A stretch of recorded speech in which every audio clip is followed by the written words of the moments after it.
अस्सलाम वालेकुम, hi and hello and sports pulse में आप सबको खुश आमदीद कहती हूँ। कैसे हैं आप सब जनाब? क्या हाल वाले हैं हमारे सब के सब सामीन के? और इंतज़ार की घड़ियाँ कैसी गुजर रही हैं? कौन सा इंतज़ार? ऑफ कोर्स वही इंतज़ार है अब, क्योंकि कुछ ही घंटे रह गए हैं इंडिया वर्सेस इंग्लैंड के पहले टेस्ट मैच शुरू होने में, जो कि जनाब खेला जाएगा इंडिया में राजीव गांधी स्टेडियम में। पाकिस्तानी टाइम के मुताबिक 9 बजे मैच शुरू हो जाएगा, इंडियन टाइम के मुताबिक 9:30 बजे होगा। सो बिल्कुल हम ये मैच एंजॉय करेंगे। इंग्लैंड ने अपनी जो टीम है उसका ऐलान कर दिया है, अनाउंस कर दिया है। बड़ी इंटरेस्टिंग टीम हमारे सामने आई है, उस हवाले से आपसे बात करेंगे। इंडिया की जो फाइनल 11 है वो क्या होने वाली है, क्या खबरें आ रही हैं, कुछ बड़ी इंटरेस्टिंग चीज़ें भी डेवलप हो रही हैं, उन्हें लेके आपसे बात करेंगे। और जी शुएब बशीर तो हमारे और आपके हैं, लेकिन बेन स्टोक्स के बैश को वीज़ा नहीं दिया गया इंडिया का। इस खबर को लेकर जो इंग्लैंड का मीडिया है और जो ईसीबी है वो काफ़ी नाराज़ है। बेन स्टोक्स ने भी काफ़ी फ्रस्ट्रेशन का इजहार किया और क्या कहा उन्होंने, और मज़ीद क्या इरादे हैं, क्या सूरत हाल बन रही है, आ भी सकेंगे शुएब बशीर इंडिया या फिर नहीं, इस हवाले से आपसे बात करेंगे। और जी जो इंग्लैंड की टीम है उनका इस चीज़ को लेकर, सारे मैटर को लेकर क्या एक स्टांस है, क्या स्टांस डेवलप हो रहा है, क्या सामने आ रहा है, इस पर बात करेंगे। क्योंकि जैसे जैसे टाइम गुजरता जा रहा है ये जो खबर है मज़ीद बड़ी होती जा रही है। हालांकि पास्ट में भी हमने देखा है, लेकिन अभी इस पर बात करेंगे। और जी एक ख़बर सामने आ रही है, ये भी कंफर्म नहीं है, लेकिन ऐसा हो जाएगा। हम being Pakistani, I never want कि ऐसा हो और गॉड फॉरबिडन कि ऐसा हो, लेकिन ख़बर ऐसी आ रही है कि जनाब जो पाकिस्तानी क्रिकेट बोर्ड है, ये जो पॉलिटिकल इंटरफेरेंस इतनी ज़्यादा हो गई है, इसकी वजह से आईसीसी पाकिस्तानी क्रिकेट बोर्ड की जो रुकनीत है वो भी मुअत्तल करने वाला है श्रीलंका की तरह। क्या ऐसा वाकई होने वाला है? अगर हो जाएगा तो क्या रिजल्ट्स होंगे इसके? ये जो सोने की चिड़िया पीसीबी है पाकिस्तान क्रिकेट बोर्ड, क्या इसका हाल भी हॉकी की तरह ही, पाकिस्तान में जो कंडीशन है हॉकी की या दीगर स्पोर्ट्स की, वही हो जाएगा? इस सब पर चलकर हम बात करेंगे जी। और जो ख़बरें आती जाएंगी साथ साथ जनाब वो राह बनाती जाएंगी, जुड़ती जाएंगी। और आप लोग अपने कमेंट्स का इजहार कर सकते हैं, राय का इजहार कर सकते हैं, क्योंकि आप लोगों का जो फीडबैक है वो बहुत ज़्यादा मैटर करता है। और आप लोग इतने अच्छे अच्छे मैसेजेस करते हैं, इतना अच्छा फीडबैक देते हैं और मुझे सजेशन भी देते हैं, इसका बेहद शुक्रिया। और एक और चीज़ मुझे याद आ रही है, so last but not the least, जो आईसीसी टीम्स हैं वो बड़ी मज़े की अनाउंस हो गई है। पाकिस्तानी कोई खिलाड़ी नहीं है। मैं देख रही थी कि चाहे आईसीसी की टेस्ट टीम है, ओडीआई टीम है, T20 टीम है, इतना शोर मचा के गए रिजवान के जी बेस्ट जोड़ी है, बेस्ट ओपनिंग है। सो वो जो ओपनिंग में से कोई भी जोड़ीदार मौजूद नहीं, ना बाबर ना रिजवान, इसके अलावा ना कोई आपका पेस अटैक हो रहा था एशिया कप से पहले, लेकिन पेस अटैक हमारा कहीं छुप के रह गया है, खो के रह गया है। सो पाकिस्तानी अनफॉर्चुनेटली कोई भी खिलाड़ी नहीं है। क्यों नहीं है?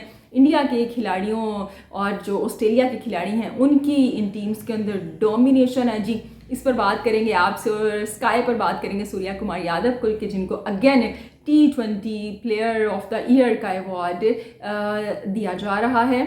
उनको अनाउंस किया गया है, उनका नाम आया है सामने। सो जी इन सब चीज़ों पर चलते हैं वीडियो में और बात करते हैं। आपने नहीं जाना, आपने यहाँ पे बैठे रहना है, बस आपने सुनना है और देखना है।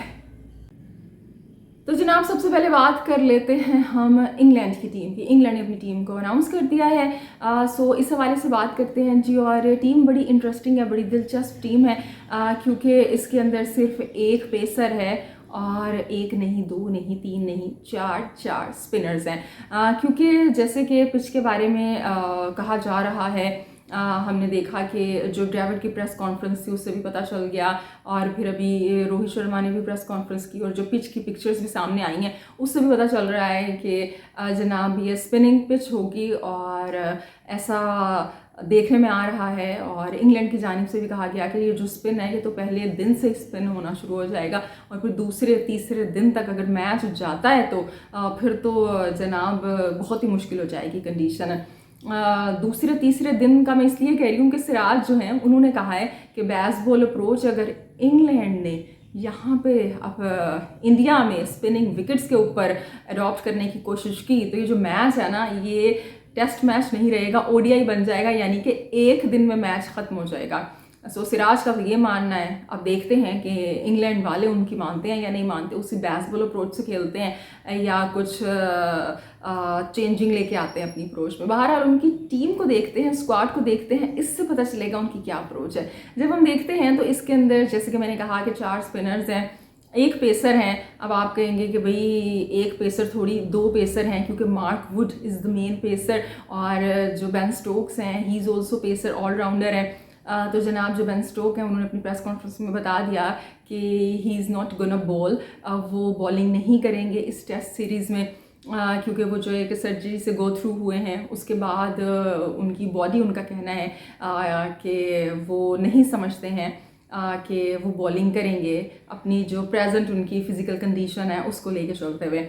सो जी मार्क वुड जो है वो तो नहीं करेंगे बॉलिंग। सो एक पेसर रह जाता है और इसके अलावा हम देखें तो जैक क्रॉली और बेन डकेट, यानी राइट और लेफ़्ट का कॉम्बिनेशन आपका ओपन करेगा। और फिर उसके बाद जब हम आते हैं तो ओली पॉप हैं, जो रूट हैं और जॉनी बेरिस्टो हैं, फिर बेन स्टोक्स हैं और बेन फोक्स जो हैं वो यहाँ पे विकेट कीपर हैं। आप देखिए बेन फोक्स जो हैं वो विकेट कीपर बैटर ऐसे खेलेंगे और जो कि जॉनी बेरिस्टो हैं वो करेंगे जस्ट बैटिंग। अब बेन फोक्स जो हैं उनको बेसिकली यहाँ पे इसलिए शामिल किया गया है कि जो अपनी बैटिंग है उसको मज़ीद कुशन देने के लिए। इसका मतलब है कि इंग्लैंड बिल्कुल जाएगा बेसबॉल अप्रोच के साथ। उन्होंने वो यहाँ पे चाहते तो एंडरसन को शामिल कर सकते थे, एक और पेसर को शामिल कर सकते थे, लेकिन उन्होंने अपनी जो बैटिंग है उसको मज़ीद जो है वो फोर्टिफाइड किया है, बजाय इसके कि वो एक और पेसर टीम में शामिल कर लेते। और जी इसके अलावा जब हम देखते हैं स्क्वाड तो इसके अंदर जनाब रेहान अहमद है, ऑफ कोर्स लेग स्पिनर हैं। टॉम हार्टली का होगा डेब्यू, ये भी बड़े अच्छे स्पिनर हैं। और मार्क वुड हैं, ऑफ कोर्स जैक लीच हैं। So Jack Leach, Tom Hartley, Rehan Ahmed 3 main spinners हैं। जो रूट जो हैं वो पार्ट टाइम स्पिनर है। जो रूट कहने को तो पार्ट टाइम स्पिनर है, लेकिन अगर आपको याद हो तो इससे पहले जब इंग्लैंड की टीम आई थी इंडिया, सो इन्होंने फाइफर भी हासिल किया था और बड़ी अच्छी जो है उस वक्त स्पिन बॉलिंग की थी। सो इन जो प्रेजेंट कंडीशंस हैं उसके अंदर आप जो रूट हैं उन्हें बिल्कुल राइट ऑफ नहीं कर सकते हैं। सो 4 स्पिनर्स हैं, 3 मेन हैं, एक है उनका पार्ट टाइमर। सो ये जनाब है इंग्लैंड की जो है वो टीम हमारे सामने आई है और बिल्कुल जो मौजूदा सूरत हाल है उसको देखते हुए उन्होंने ये जो टीम है ये अनाउंस की है। अब इसके साथ ही हम उस टॉपिक को कवर कर लेते हैं शुएब बशीर वाले। शुएब बशीर हैं जनाब बेसिकली जो उनके आबाओ अजदाद हैं उनका ताल्लुक पाकिस्तान से है। सो इस वजह से उनको वीज़ा डिले हो गया है। अच्छा, इसके ऊपर बेन स्टोक की अगर प्रेस कॉन्फ्रेंस सुने और जो उनका बयान सामने आया था when he was in UAE, क्योंकि ये टीम पहले से यूएई में मौजूद थी, वहाँ पे आईसीसी जो ग्राउंड है वहाँ पे जो आईसीसी एकेडमी है वहाँ पे different pitches, drop in pitches मौजूद हैं, तो वहाँ पे प्रैक्टिस कर रहे थे और बड़ी आइडियल कंडीशन होती है। ये पहले भी इन्होंने किया था जब पाकिस्तान आना था लास्ट ईयर। सो यहाँ वहाँ पे खबर मिल गई थी कि जनाब जो शुएब बशीर हैं उनका जो वीज़ा है उनको नहीं मिल सका, जबकि बाकी सबको मिल गया। रेहान अहमद को मिल गया, हालांकि उनका ताल्लुक भी पाकिस्तान में कराची से है, उनके अम्मा अब्बा का, लेकिन क्योंकि वर्ल्ड कप से पहले उनको स्टैंड बाय में रखा हुआ था ओडीआई वर्ल्ड कप में रेहान अहमद को, तो शायद उनके जो डॉक्यूमेंट्स थे वो कंप्लीट थे, कोई इशू नहीं आया। लेकिन शुएब बशीर का इशू आ गया कि जिसकी वजह से बेन स्टोक्स काफ़ी फ्रस्ट्रेशन का शिकार हैं। उन्होंने यहाँ तक कहा कि जब उन्हें पता चला तो he said we should not fly to India, we should not travel to India without bash, कि हमें इनके बगैर नहीं ट्रैवल करना चाहिए। लेकिन देन ही उन्होंने कहा कि मैंने इमोशंस में आकर ये कह दिया था। कहना आसान है, करना मुश्किल है प्रैक्टिकली। और वैसे भी इंडिया से सीरीज़ करने में जितना किसी भी बोर्ड को, चाहे ऑस्ट्रेलिया है, चाहे वो श्रीलंका है, चाहे इंग्लैंड है, जितना इनको फ़ायदा होता है, जितना पैसे मिलते हैं, सो कैसे मना किया जा सकता है। हाँ, अगर इसकी जगह श्रीलंका ना दे रहा होता या कोई और ऐसा बोर्ड होता तो वहाँ से ये पूरी टीम फ्लाई बैक करके आ जाती तो एक अलग बात थी। लेकिन इंडिया से वापस आना तो आसान बात नहीं है। लेकिन बहरहाल ईसीबी की जानिब से जो इंडियन गवर्नमेंट है उनको कहा गया है कि kindly treat British citizens Fairlie, कि वो ब्रिटिश जो सिटीज़न है और उनको फेयरली डील करें आप। वैसे तो देखें इसके अंदर अगर हम वीज़ा के प्रोसेस की बात करें तो जो पाकिस्तान से जो भी वीज़ाज़ अप्लाई करते हैं उनको मेरे ख्याल से 6-7 हफ्ते का टाइम तो लगता है। अब ईसीबी का कहना है कि भाई हमने तो 11 जुलाई को इसको आज अनाउंस कर दी थी, उसके फ़ौरन बाद जो डॉक्यूमेंट्स थे वो जमा करवा दिए थे, तो ऐसा क्यों हो रहा है? तो वो 6-7 हफ्ते की जो बात है वो अपनी जगह बिल्कुल ठीक है, लेकिन जब एक ऐसा वेल नोन पर्सनैलिटी अप्लाई कर रही है और आपको पता है वो किस मकसद के लिए आ रहा है, तो मेरे ख्याल से तब इतना डिले नहीं करना चाहिए। हमने पास्ट में देखा था उस्मान ख्वाजा का, जब ऑस्ट्रेलिया के साथ उन्हें ट्रैवल करना था इसी तरह से हुआ था। आप सब छोड़ें मोइन अली के जिन्होंने आईपीएल खेलने के लिए आना था, वो लेट हो गए थे ज्वाइन करने के लिए ये वीज़ा के इशू की वजह से। और इसी तरह से आई थिंक साकिब महमूद ने जब इंग्लैंड लॉयंस के साथ 2019 में आना था तो उनको भी वीज़ास के इश्यूज़ हुए थे। तो इंडिया की जो गवर्नमेंट है उसके साथ ये इशू है कि जब भी वीज़ा आपने देना है और अगर उसमें पाकिस्तान का कहीं ना कहीं से वो निकल आएगा तो इशू रेज कर देते हैं। जबकि और मुझे समझ नहीं आता ये खाली क्रिकेटर्स के साथ क्यों है। अभी कोई हॉकी का कोई होता खिलाड़ी या कोई टेनिस का खिलाड़ी होता या कोई कबड्डी का होता, कुश्ती का होता, तो हमें पता भी नहीं चलता, वो इंडिया पहुंच चुका होता, खेल रहा होता। लेकिन ये पता नहीं कि क्रिकेट को रोक के क्या मज़ा आता है। हर किसी ने ना सियासत करनी होती है, चाहे वो पाकिस्तान में है चाहे इंडिया में है, तो बस इसके ऊपर भी सियासत होती है। पता नहीं, मुझे समझ नहीं आता गैर ज़रूरी चीज़ों को क्यों इतना हाईलाइट कर दिया जाता है। तो वीज़ा तो अल्टीमेटली मिल जाएगा। बेन स्टोक्स ने भी कहा है कि जी जल्द ही उनको पता चल जाएगा और 1 हफ्ते के अंदर वीज़ा मिल जाएगा। लेकिन अगर ये काम खुशी खुशी हो जाए तो अच्छी बात है। लेकिन अगेन हर पॉलिटिशियन को पता है, हर मुल्क को पता है और ख़ासतौर पर जो सियासतदान है इन्हें पता है कि कब किस चीज़ को कैसे कैश करवाना है। सो वो करवा लेते हैं भाई, सियासत तो हर एक ने करनी है। सो उन्होंने बिल्कुल अपनी फ्रस्ट्रेशन जाहिर की है बेन स्टोक्स ने कि वो मेरे टीममेट हैं और बीइंग का captain I was feeling very bad कि उनको अनफेयरली डील किया जा रहा है। लेकिन होपफुली ये मसला जल्दी हल हो जाएगा और ये जो 6 फीट के हैं लंबे heighted spinner bash Shoaib Bashir ये जल्द ही अपनी टीम के कैंप को इंडिया में ज्वाइन इन कर लेंगे। अच्छा जी, अब आते हैं हम इंडिया की टीम की जानिब। इंडिया की हम टीम की बात करें तो हमें पता है कि विराट कोहली जो हैं ही withdrawn from the first 2 test. So उनकी जगह किसका नाम आएगा? कल भी मैंने बात की थी कि डिफरेंट नाम सर्कुलेट हो रहे हैं कि जिसके अंदर राजेद पटेटकर थे और रिंकू सिंह का नाम आ रहा था सुनने में। सरफराज खान बड़े एक स्ट्रॉन्ग कैंडिडेट थे और चितेश्वर पुजारा का नाम आ रहा था। लेकिन जी अब बिल्कुल ये कंफर्म हो गया है कि इंडियन मैनेजमेंट ने चितेश्वर पुजारा और अजिंक्य रहाणे इन सब नामों से आगे जाके देखना शुरू कर दिया है। सो ये नाम तो बिल्कुल नहीं है, हालांकि they are performing in the Ranji Trophy. और इसके अलावा जी रिंकू सिंह का भी नहीं है, हालांकि आई वाज एक्सपेक्टिंग कि शायद कोई इस तरह का ट्राई कर लिया जाए, लेकिन जो नहीं, रिंकू सिंह का नाम नहीं है। सो अब 2 नाम बच जाते हैं, सरफराज खान और पटेटकर। सो जी ये जो कुर्रा निकला है ये पटेटकर के नाम निकला है, राजत पटेटकर। सो वो अपना डेब्यू करेंगे। अब देखते हैं टीम में उनको खिलाया जाता है या नहीं, लेकिन बहरहाल विराट कोहली की जगह उन्हें रिप्लेस कर दिया गया, यानी विराट कोहली की जगह अब उनका नाम आ गया है। और अगर हम अब्बास तो कह रहे हैं सरफराज खान के साथ बड़ी नाइंसाफ़ी हो गई है, वो मुसलसल 2-3 साल से बड़ा डोमेस्टिक में परफॉर्म करते आ रहे हैं। और अगर हम पटेटकर की बात करें तो ओडीआई डेब्यू ये अपना कर चुके हैं साउथ अफ्रीका के खिलाफ, आईपीएल में भी अच्छी परफॉर्मेंसेस दी हैं। लेकिन मेरे ख्याल से जो अभी इनको ये चांस दिया गया है, ये जो अभी इनकी परफॉर्मेंसेस आई हैं इंडिया ए टीम की जानिब से, जो मैचेस हुए हैं इंग्लैंड लॉयंस के खिलाफ, सो उसमें ही डिड वेरी वेल। अब आप कहेंगे सरफराज ने भी अच्छा किया, तो बिल्कुल जी सरफराज ने अच्छा किया है।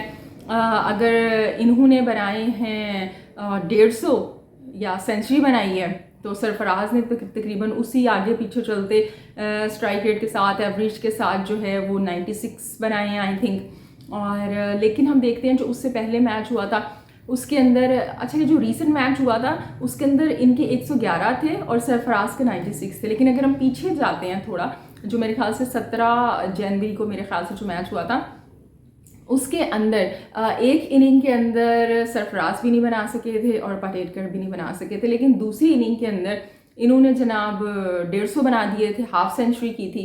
और जो सरफराज हैं उन्होंने मेरे ख्याल से नहीं, इन्होंने 150 बनाए थे और सरफराज ने हाफ सेंचुरी की थी। सो जबकि इनकी जो एवरेज थी वो भी बड़ी अच्छी थी, तकरीबन 96-95 की एवरेज के साथ इन्होंने स्ट्राइक रेट के साथ इन्होंने बनाए थे रन। तो अगर जो प्रेजेंट अगर हम परफॉर्मेंस देखें तो सरफराज की अच्छी है, no doubt, he is not doing bad at all. लेकिन जब आप कंपैरिजन करते हैं तो जो पटेटकर हैं उनकी थोड़ी सी उससे ज़्यादा बेहतर है ये सरफराज से उनकी परफॉर्मेंस। सो इस वजह से उनको शामिल किया गया है। लेट्स सी वो खेलेंगे या नहीं, लेकिन बहरहाल अगर वो खेलते हैं तो ये बड़ी अपॉर्चुनिटी होगी उनके लिए भाई। और इसके साथ साथ अब ये बात डेविड ने भी कंफर्म कर दी, राहुल द्रविड़ ने, कि जो केएल राहुल हैं वो एज ए बैटर खेलेंगे। और हमने तो आपको पहले ही बता दिया था, वैसे मुझे कहना बड़ा अजीब लग रहा होता है, मैंने तो पहले ही बता दिया था जी कैसे होगा लेकिन बहरहाल अब ऐसा ही होने जा रहा है। सो जो केएल राहुल हैं वो as a wicket keeper batter खेलेंगे। जो केएस भारत ऑफ कोर्स उनको चांस मिलेगा। जो ध्रुव जुरेल है मेरे ख्याल से उनको भी थोड़ा वेट करना पड़ेगा। और इसके अलावा अब जो अहम बात है ना वो क्या है, वो ये है कि इंडिया भी 4 पेसर्स के साथ 4 स्पिनर्स के साथ जाएगा, 1 पेसर के साथ जाएगा। मेरा नहीं ख्याल, मेरे ख्याल से जितना अच्छा इंडिया का पेस अटैक है इस वक्त, सो इंडिया 2 अपने जो पेसर्स हैं मेन, बुमराह एंड सिराज, इनके साथ जाएगा और 3 स्पिनर्स होंगे। अब 3 स्पिनर्स के अंदर ऑफ कोर्स जडेजा और अश्विन तो कंफर्म हो जाते हैं। अब तीसरा कौन सा होगा, कुलदीप होंगे या अक्षर होंगे। कुलदीप की बात की जाए तो he has the variety of his own, उनकी बॉलिंग के अंदर वैरायटी है, कंडीशंस का बड़ा अच्छे से फ़ायदा उठाते हैं। लेकिन अगर आप अक्षर को शामिल करते हैं तो इंडिया की वो जिस तरह की बैस बॉल अप्रोच है तो वो आपकी बॉलिंग तो अच्छी करते हैं, spin he is a very good spinner, लेकिन उसके साथ साथ पिछले कुछ सालों में हमने देखा है कि वो एज ए बैटर भी बड़ी अच्छी जिम्मेदारियाँ निभाते हैं। सो मुझे ऐसा लगता है कि अक्षर को जो है, अक्षर पटेल, इनको थोड़ा सा प्रेफर करेगी इंडियन मैनेजमेंट इनकी बैटिंग की वजह से। सो लेट्स सी बहरहाल आगे क्या होता है ये तो हमें पता चलेगा। लेकिन कुछ ही घंटों बाद ये मैच है, फिर क्या 11 होगी इंडिया की भी ये हमारे सामने आ जाएगी। ये आपसे कुछ देर बाद अनाउंस हो जाएगी ऑफ कोर्स। अभी जब मैं वीडियो बना रही हूँ तो तब तक तो ऐसा कुछ नहीं है। सो ये है जनाब इंडिया की और इंग्लैंड की 11। अब देखते हैं जी कि ये जो मैच है कौन जीतता है और ड्रॉ होता है, कौन हारता है। लेकिन बस हम कहेंगे भाई देखिए, मे द बेस्ट टीम विन। और इंडिया की बात करें तो इंडिया अपने घर पर वही वो शेर बब्बर शेर है। लास्ट टाइम मेरे ख्याल से 2012 में इंग्लैंड ने हराया था इंडिया को। सो अब लेट्स सी कि इंग्लैंड बेन स्टोक्स की कैप्टनसी में वो 2012 वाली वो जो विनिंग मोमेंट्स थी उन्हें क्रिएट कर पाती है या फिर 2021 वाला रिजल्ट आ जाता है। वैसे 2021 वाला तो बड़ा ही पैथेटिक रिजल्ट था, उन गलतियों से सीखा है इंग्लैंड ने, लग रहा है ऐसा। लेकिन लेट्स सी क्या होगा और दोनों टीम्स के लिए बेस्ट ऑफ लक। तो जनाब अब बात करते हैं आईसीसी की टीम्स ऑफ द ईयर। 2023 के लिए आईसीसी ने अपनी T20 team, ODI test team announce कर दी है। जल्दी जल्दी से इसकी हम बात कर लेंगे, बस ओडीआई की बात करें। सो इसके अंदर हम देख रहे हैं कि 6 इंडियन खिलाड़ी हैं और 2 ऑस्ट्रेलियन हैं।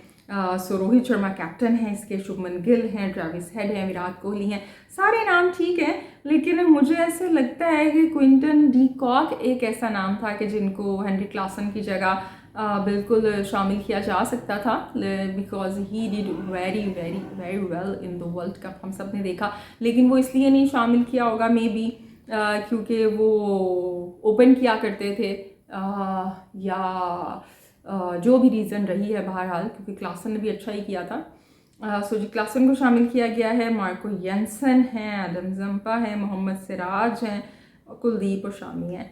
अब यहाँ पे बुमराह का नाम नहीं है और बाज़ लोग कह रहे हैं कि सिराज की जगह बुमराह का नाम होना चाहिए था, बाज़ लोग कह रहे हैं कि सिराज का नाम ठीक है। सो मैं उन लोगों में शामिल हूँ जो समझती हूँ कि बुमराह का नाम होना चाहिए था, क्योंकि बुमराह ने जितनी अच्छी ओडीआई वर्ल्ड कप में बॉलिंग की है ना, डैट वाज मार्वलस। आप देखें कि वो इतना अच्छा स्टार्ट करते थे, इतना ज़बरदस्त कि उनके अच्छे स्टार्ट की वजह से ही बाद में सिराज और शामी विकेट्स निकाल लेते थे। यानी 2 ओवर वो करते थे, फिर सिराज करते थे वो, क्योंकि जो उन्होंने बैटर को ऐसे बाउंड करके रखा हुआ होता था, परेशान करके रखा होता था, खुल के खेलने की कोशिश करता था, वो आउट जाता था, विकेट थ्रो कर देता था अपनी। तो बुमराह मुझे ऐसे वो लगता है कि was the more deserving person, he should be in the ODI. Squad of the ICC of the year. So बहरहाल ये तो मेरी अपनी राय है, आप लोगों की क्या राय है आप बता सकते हैं। अगर आप इससे सेटिस्फाइड हैं तो भी अच्छी बात है। अब T20 की बात करते हैं। T20 की स्क्वाड बड़ी मज़े की है। इसके अंदर से कैप्टन है वो स्काई है। स्काई को हम देखें तो अभी उन्होंने ये जो वर्ल्ड कप के बाद ऑस्ट्रेलिया के साथ T20 सीरीज़ हुई थी, इसमें पहली दफ़ा T20 की कैप्टनसी की थी। डोमेस्टिक में वो इससे पहले कर चुके, लेकिन इंटरनेशनल क्रिकेट में सो ये बड़ी बात है कि उनको डायरेक्ट जनाब टीम में तो शामिल किया किया गया, लेकिन कैप्टन बना दिया गया, जबकि दीगर नाम भी इसके अच्छे थे जो मौजूद थे, लेकिन स्काई इज़ द कैप्टन। और अगर हम देखें तो तकरीबन 4 इंडियंस हैं इसके अंदर भी। स्काई हैं, जायसवाल एक बड़ा ही अच्छा इंडिया का प्रॉस्पेक्ट है, टैलेंट है। और आप देखें ये एक बड़ी बात है कि अभी ही just started the international career, कोई इसको इतना टाइम नहीं हुआ, लेकिन वो आईसीसी टीम के अंदर हैं T20 की। और फिर उसके बाद यशदीप सिंह है, रवि बिश्नोई हैं, और फिर सॉल्ट है इंग्लैंड से। और बड़ा एक जो डिज़र्विंग नाम सिकंदर रज़ा इज़ द फर्स्ट प्लेयर के जिन्होंने कंसेक्टिव हाफ सेंचुरीज़ की 5 मैचेस के अंदर जो उन्होंने खेले हैं अभी रिसेंटली। और एक नाम आप देख रहे होंगे यहाँ पे, अल्पेश रामजानी की बात करें तो ये युगांडा के प्लेयर हैं, युगांडा के। और जो स्काई को T20 के का प्लेयर का जो नॉमिनेट किया गया है आईसीसी की जानिब से, player of the year T20 का, सो इसके अंदर जो इनके साथ दूसरे कंपेटिटर्स थे, एक तो सिकंदर रज़ा थे और जो एक थे वो ये थे, रामाजानी थे। सो कितने अच्छे प्लेयर हैं, आप इससे अंदाज़ा लगा लें। मैंने कहा ज़्यादातर लोग शायद इनके नाम से ना वाकिफ़ हों या इनसे ना वाकिफ़ हों, तो आपको बताते चले यहाँ पे थोड़ा सा। So and I was just expecting I was just wondering कि पाकिस्तानी कोई प्लेयर नहीं है, कोई भी किसी आप देख लें T20 ODI टेस्ट, जबकि 2021 की बात करें तो पाकिस्तानी प्लेयर भरे हुए थे। 2021 के अंदर जो इमर्जिंग प्लेयर थी आईसीसी की वो वुमेंस की फातिमा सना थी। और 2022 के अंदर तो ODI के अंदर मेरे ख्याल से बाबर आजम कैप्टन थे, if I am not wrong, जो आईसीसी की टीम अनाउंस हुई थी टीम ऑफ द ईयर। लेकिन अभी तो कहीं भी नहीं है, T20 के अंदर भी नहीं है। T20 तो हमारा मनपसंद फॉर्मेट है। रिजवान ने कहा जी हमारी जो बनी जोड़ी थी, ओपनिंग जोड़ी, बड़ी कामयाब जोड़ी, उसको तोड़ दिया गया और एक्सपेरिमेंट किए जा रहे हैं मैनेजमेंट की जानिब से। बड़ी भिगो के उन्होंने मारी थी प्रेस कॉन्फ्रेंस में। सो यहाँ पे ना रिजवान हैं, ना बाबर हैं, ना कोई आपका पेसर है वो शाहीन, रऊफ़, और जो नसीम तो वैसे इंजर्ड। सो उनमें से कोई भी नहीं है। सो ये पाकिस्तान के लिए लिटरली सोचने का मकाम है कि काइंडली अपने लिए इंडिविजुअल गेम से बढ़ के टीम के लिए खेलना शुरू करें और अपने करियर्स को लेके सीरियस हो जाएं थोड़े से। ये पैसा वैसे के चक्करों में पड़े हुए हैं सारे के सारे ना, बस कौन कब लीग खेलेगा, कौन क्या करेगा, सब लालच में पड़े हुए हैं हमारे प्लेयर। देखिए पैसा of course is the ultimate goal, लेकिन उसके साथ साथ बड़ी चीज़ें चल रही होती हैं जो आपको इस लेवल पे आप खेलते हैं, मुल्क को रिप्रेजेंट करते हैं, जो आपको लेके चलनी पड़ती हैं और लेके चलनी चाहिए भी। इट्स योर रिस्पॉन्सिबिलिटी कि अमंग्स सो मैनी पीपल, यानी इतने लोग हैं मुल्क के अंदर, उसमें से you are the lucky ones जो कि रिप्रेजेंट कर रहे हो मुल्क को अपने। सो इस चीज़ को बिल्कुल सोचना चाहिए और ख्याल में रखना चाहिए कोई भी फैसला करते हुए।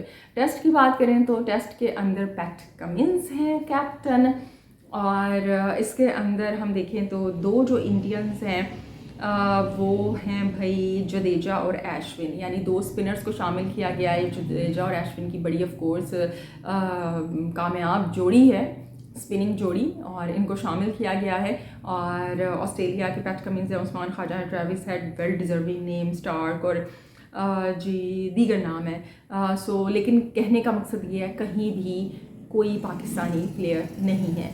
सो अफसोस की बात भी है। और पाकिस्तान की बात हो रही है तो साथ साथ खबरें आ रही हैं कि ये जो मोहसिन नकवी की अपॉइंटमेंट होने जा रही है, क्योंकि अभी तो जो एक्टिंग जो है जो चेयरमैन वो तो जनाब हैं जो इलेक्शन कमीशन के चेयरमैन हैं, क्योंकि अब वो BOG बनाएंगे और फिर ये मोहसिन नकवी आएंगे, मुस्तफ़ा रामदे, और ये मोहसिन नकवी में से वो एक जो है वो सिलेक्ट कर लेंगे। ऑफ कोर्स मोहसिन नकवी होंगे जो डर्टी पॉलिटिक्स चलती है हमारे यहाँ कि बस सियासत ही सब कुछ ले आ जाके मतलब कर रही है, जो करने वाला काम है वो नहीं कर रही, बाकी हर काम कर रहे हैं ये सियासतदान। सो ये होंगे।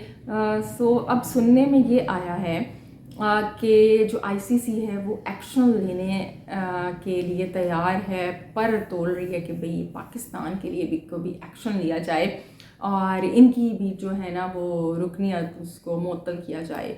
तो मेरे ख्याल से जब आप इस तरह के फैसले लेते हैं तो आपको उसके लिए तैयार रहना चाहिए। और अगर ये पीसीबी कहीं या सोच के बैठा हुआ था, या ऊपर वाले सोच के बैठे हुए थे कि भाई हम तो एक बड़ा स्ट्रॉन्ग बोर्ड है और हमारा जो शेयर है वो तो ऑस्ट्रेलिया और इंग्लैंड के पास पास है, तो भाई देखें ये जो सारी चीज़ें होती हैं ना ये एक हद तक होती हैं। जब आपको उन्होंने इतनी डील दी हुई है, पता नहीं 1 साल के अंदर 3 चेयरमैन चेंज हो रहे हैं, 4 चीफ सेलेक्टर आ रहे हैं, ऊपर नीचे उथल पुथल सारी चीज़ें आप किए जा रहे हैं, तो कब तक आखिर ये होगा। और अब आपने सोने पे सुहागा, ऊपर से जो सीएम पंजाब हैं उनको आपने बना दिया जी चेयरमैन। तो मेरे ख्याल से ऐसा होगा तो वेल डिजर्विंग होगा। बड़ा अफसोस हो रहा है, कहते हुए दुख हो रहा है, लेकिन जब आप इस तरह की हरकतें करेंगे तो आप ये डिज़र्व करते हैं। आपने खेल तमाशा बना के रखा है भाई, ये क्रिकेट, हॉकी, फुटबॉल, पाकिस्तान जब दिल चाहा वो जिसको तबाह कर दिया, बर्बाद कर दिया, सिर्फ अपने लिए, अपने पर्सनल एजेंडाज के लिए। चाहे हमारे पॉलिटिशियंस हैं, चाहे पिंडी वाले हैं, सब मिलके ये सब एक है और मुल्क का हाल ख़राब करके रखा हुआ है। और क्रिकेट के लिए हम ऑफ कोर्स स्पोर्ट्स की बात करते हैं, सो हॉकी की भी कल बात की हमने। हॉकी के अंदर भाई आपने 3 ओलंपिक्स जीते हुए 4 दफ़ा, अभी तक पाकिस्तान जो कि जल्दी ये टूट जाएगा रिकॉर्ड के, 4 आपके पास वर्ल्ड कप हैं हॉकी के, 9 वर्ल्ड कप आपने खेले, 6 जो थे उसके साथ 9 वर्ल्ड कप में आपने में पार्टिसिपेट किया, 6 के फाइनल में पहुँचे, 4 जीते आपने। सो ये कम बात तो नहीं होती है। और now you are the nowhere. इसी बात पे खुश हो रहे हैं कि जी ICC ranking, not the ICC, जो हॉकी की रैंकिंग है वो इम्प्रूव हो गई, 16 से 15 पे आ गए। तो वो तो भैया आपने कंट्रीब्यूट किया था एक इवेंट के अंदर, आपको पॉइंट मिल गया, लेकिन उसका कोई फ़ायदा तो है नहीं। तो बस यही इस तरह की बातें हैं। और अगर ऐसा हो जाएगा तो फिर क्या होगा? अगर पाकिस्तान की रुकनीत मुअत्तल हो जाती है, पीसीबी की, नॉट द पाकिस्तान, पीसीबी की, सो उसके बाद क्या होगा? आईसीसी चैम्पियंस ट्रॉफी वो चली जाएगी आपके हाथ से। फिर वो न्यूट्रल वेन्यू पे होगी और ये इंडिया आएगा नहीं आएगा, क्या होगा क्या नहीं होगा, ये सब जो आपके प्लान्स हैं ना धरे के धरे रह जाएंगे। सो बहुत बड़ा धचका पहुंचने वाला है अपनी हरकतों की वजह से पीसीबी को, पाकिस्तान की क्रिकेट को और सबसे बढ़ के पाकिस्तान को।